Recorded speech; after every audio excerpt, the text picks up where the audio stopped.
Hey there. We've been talking about microaggressions all month. And I know it's been kind of, a little sad and depressing. Well, today on Stress Talk Live with Marcyline, we're going to talk about how to combat microaggressions. This is going to be a game changer for all of you who are looking for how to deal with it. And we're going to do so in just a moment.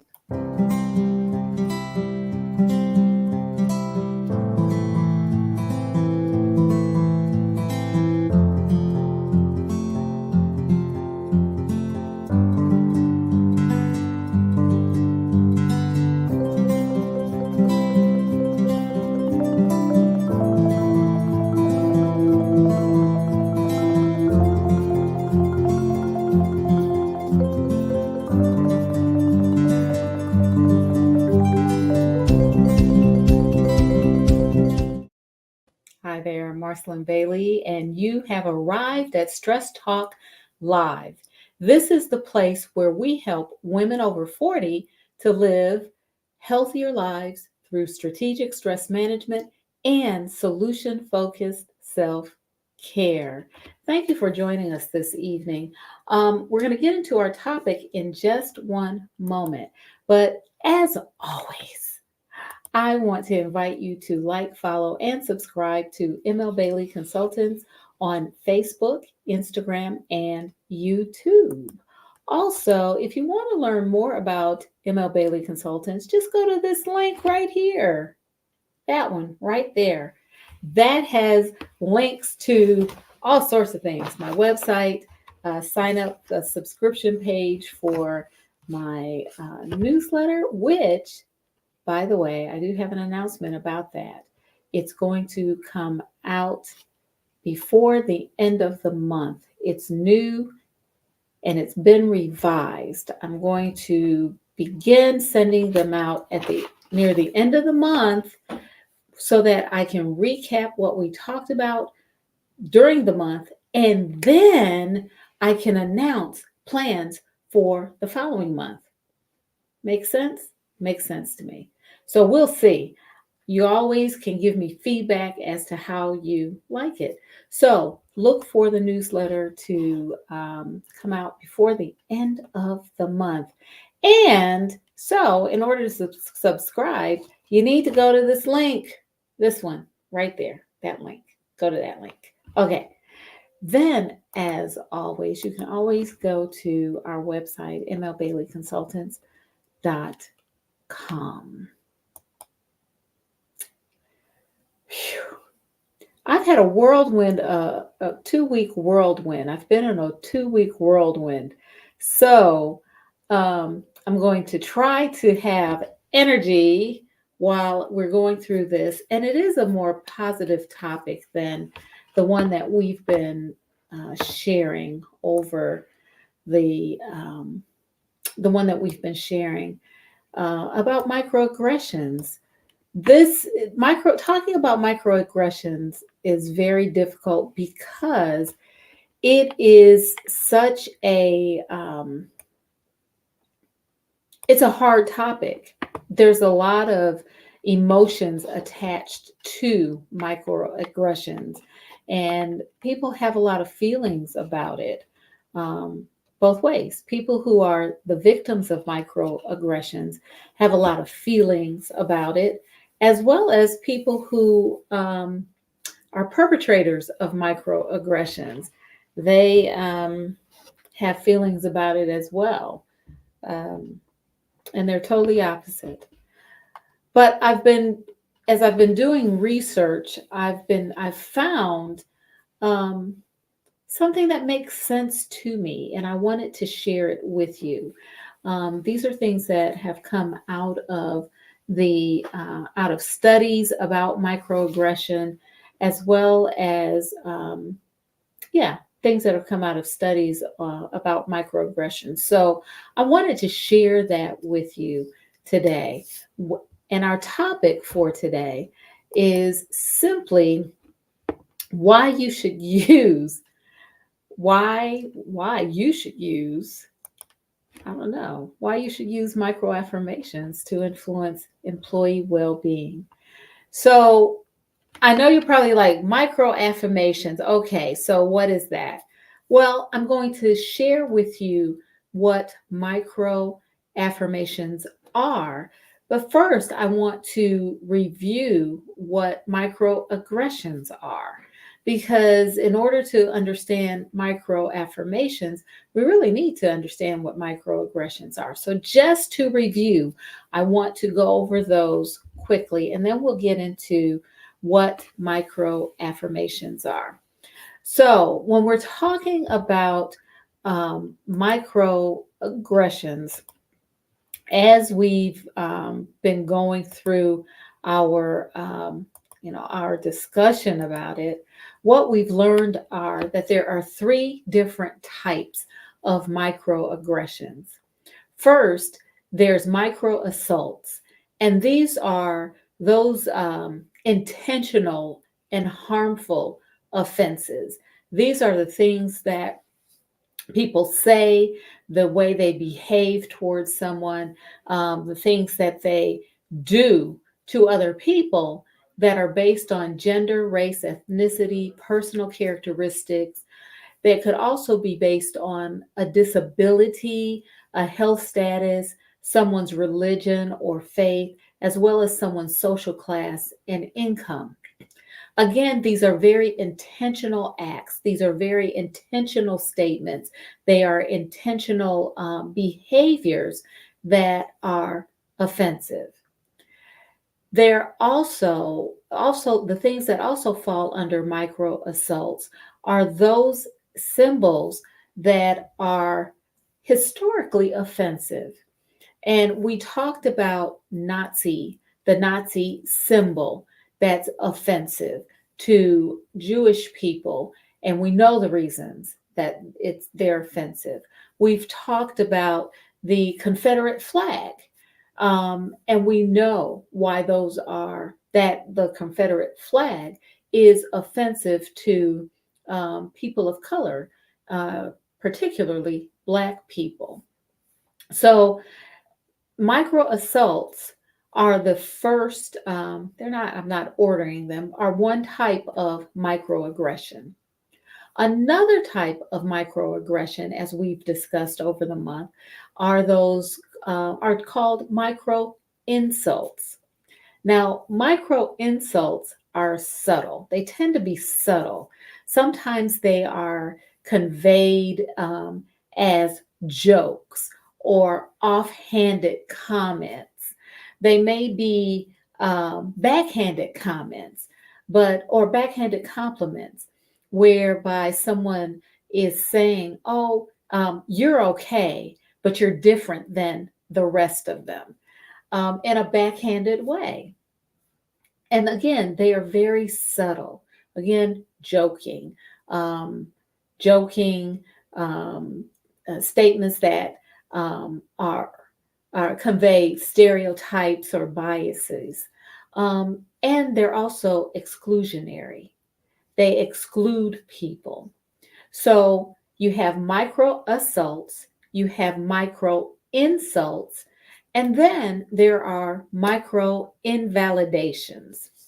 And micro invalidations are statements or acts that minimizes a person's experience, the things that they've gone through, the struggles that they've gone through. Um, it also dismisses or belittles those experiences. So this is when people make fun of, things that you've gone through. But they also, it's not just experiences that about your struggles or about, the things that you've had to work through. Micro invalidation also invalidates your abilities, your skills, your knowledge, your education. So it's a double-edged sword. One way that one such micro invalidation is when people say things like, "Oh, I don't see color." Well, yeah, you do. Yeah, you do. You do. You have to see color. If you can't see color, you don't see me. Another micro invalidation is when you're talking to someone, you're trying to use slang or language that you think resonates with them. So that's another way of invalidating who they are, particularly in a professional setting or in a workplace. So let's talk about, so that's just a quick review about micro invalidations. Let's talk about micro affirmations. What are micro affirmations? Micro affirmations are the complete opposite of microaggressions. They're opposite. Micro affirmations make others feel um, a certain type of way. First, when we use micro affirmations, a person feels respected. Second, they feel valued. And third, they feel included. Thank you, Belinda. This is very important because it sets the tone for the work environment. We have to remember that when we are interacting with people, we want to interact in a way in which they feel respected, valued, and included. So, how do we do that? How do we do that? And this is like social interactions 101, right? It's just social interaction 101. It's like all those things that we learned in kindergarten. Remember the book, the poem by that name, the prose by that name. Um, we learned that it's important to make others feel respected, valued, and included. So, this is how that can be done, especially in a work environment. Number one, publicly acknowledge their contributions to the department or to the company. Respect, yes. Acknowledge what they bring to the table. Acknowledge how valuable they are. Acknowledge the fact that they're the ones who keep bringing coffee so everybody in the office can drink coffee. Acknowledge that. Acknowledge that they're the ones who stayed after work in order to finish a project that was very important to the department. Acknowledge the contributions. Acknowledge that they always come to work with a smile on their face, that they bring positivity to the work environment. That is so valuable. It is just very valuable and it is important. Hello, Shanthani. You're right. Acknowledgement goes a long, long way. Years ago, I read a book called The 1 Minute Manager. And the 1 minute manager it talks about all of the things that I'm sharing now, the things that help people to feel respected, valued, and included in a work environment. So we've talked about acknowledging the contributions that an individual provides to the organization, to the company, to the department. We've talked about how it's important to just share how they are valuable to the setting.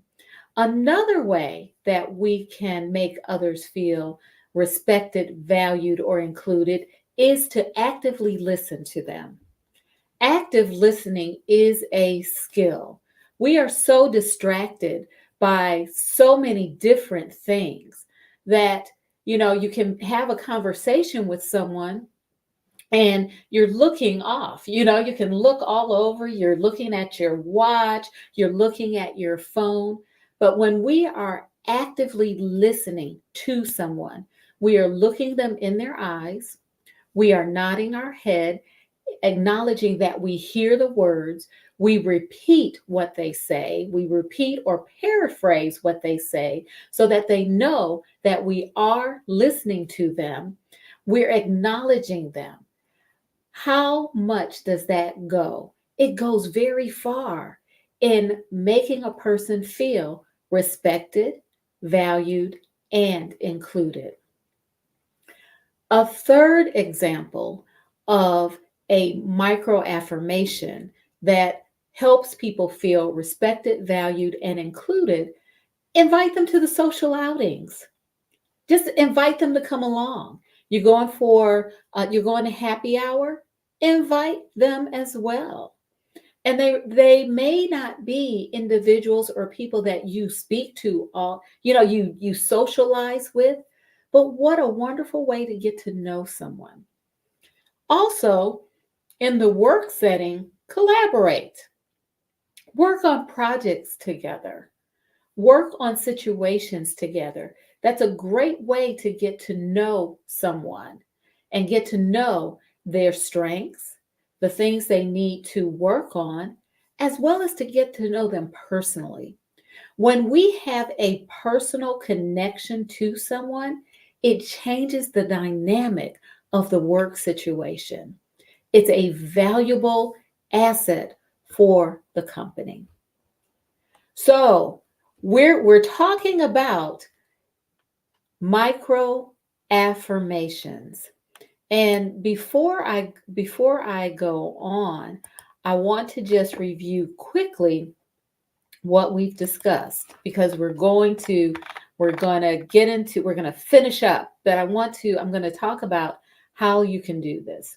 We've reviewed what microaggressions are, and we also talked about what micro affirmations are. Now, I'm going to share why it's important to use micro affirmations. And again, when we're talking about micro affirmations, we're talking about things that are completely actions, statements, behaviors that are completely opposite to microaggressions. Micro affirmations make people feel respected, valued, and included. So, why is it important for organizations, for companies, for schools, for volunteer organizations, for clubs to use micro affirmations? First of all, in terms of companies, it brings value to the company. It brings value to the company. Corporations and companies, and I'm including nonprofits in this, they're there to make money. And why am I including a nonprofit in my definition of a company that makes money? Because nonprofits must have money in order to run. The difference between a for-profit and a nonprofit organization is that with for-profit companies usually pays back their investors, right? They pay money back to the people who invest in them. Nonprofit companies or organizations reinvest in the organization. So they do not pay money back to their investors.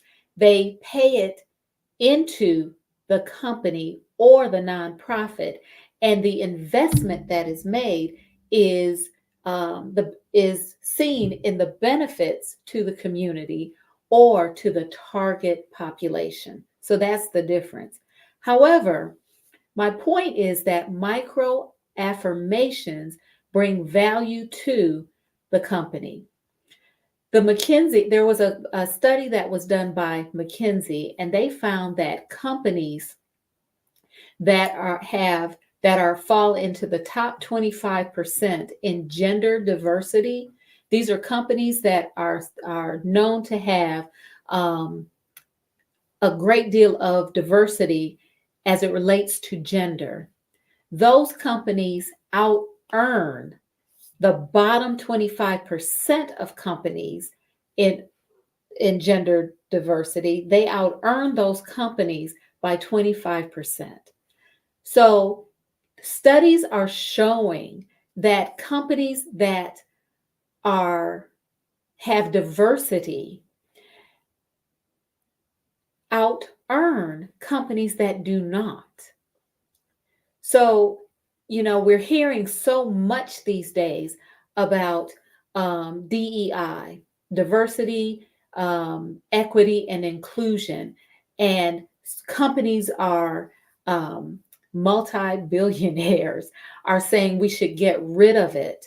But what we're finding, studies are actually showing that companies that have diversity out earn companies that do not. And this is based on a study by McKinsey related to gender. Another thing in terms of value to the company, Gen Z, Gen Z prefers to work in workplaces that are diverse. And so Gen Zers are actually looking at companies and they're selecting jobs based on the diversity in the company. That's very profound. That's a profound, I think that's very profound. As a matter of fact, there was a monster poll that was done, and 80% of the respondents who were Gen Z said that they preferred workplace diversity, and that they look at workplace diversity when they choose a job. So for Gen Z, they want a diverse workplace. And if you don't have a diverse workplace, chances are they're not going to choose to work there. Another value to the company is that it helps, again, with the social aspect of the organization. And yes, we need to have a social aspect in our organization. Why? Because when employees feel valued, they feel appreciated, and they feel that their contributions are important to the workplace, it builds camaraderie. There is a tightness that is formed among employees. It enhances the work environment and it makes it more positive. Also, when people see that the work environment is collegial and that people enjoy working there, that people enjoy being with their coworkers, when people enjoy just going to work, like they really enjoy going to work, they're not dragging in there, they hate going, but they really enjoy it, other people want to work there. Other people want to work there.